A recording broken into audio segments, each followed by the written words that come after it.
Évacuer une victime, traîner des boyaux, grimper des escaliers, des échelles, renforcer les jambes, les bras, les pompiers sont soumis à des exercices soutenus reproduisant précisément le genre d'efforts requis lors des interventions. Un programme d'entraînement sur mesure. C'est accompagné de sessions théoriques portant notamment sur la saine alimentation et le stress. Contrôle. C'est des tâches qui sont représentatives des tâches du métier de pompier, qui sollicitent les mêmes qualités physiques, les mêmes groupes musculaires, qui représentent même la technique des mouvements. Donc, en améliorant leurs conditions physiques et leur santé, travaillent même, en fait, les gestes du travail. L'intervention s'inscrit dans le cadre du partenariat établi entre l'Université et Bécancour il y a 2 ans pour aider la municipalité à mieux gérer sa croissance.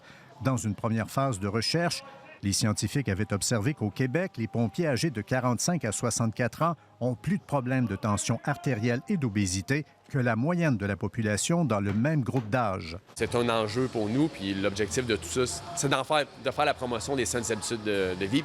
Pourtant, dans leur formation de base, les pompiers reçoivent un entraînement physique, mais pour plusieurs, ça ne va pas nécessairement plus loin. Au niveau du DEP, il y a déjà une partie conditionnement physique. Là, nous, ce qu'on a fait, c'est qu'on a ramené à ça pour être certain qu'on soit capable de garder nos pompiers en santé physique toujours prêts.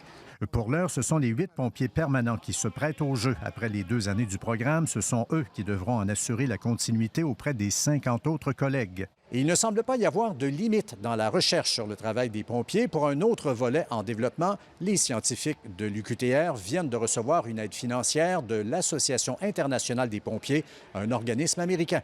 L'assistance universitaire profite déjà à la Ville en matière notamment de leadership et de développement immobilier. Encore 20 secondes!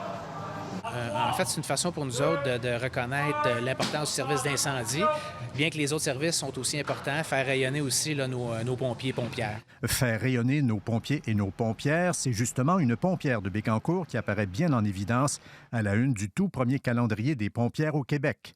Ici Louis Cloutier, Radio-Canada, Bécancour.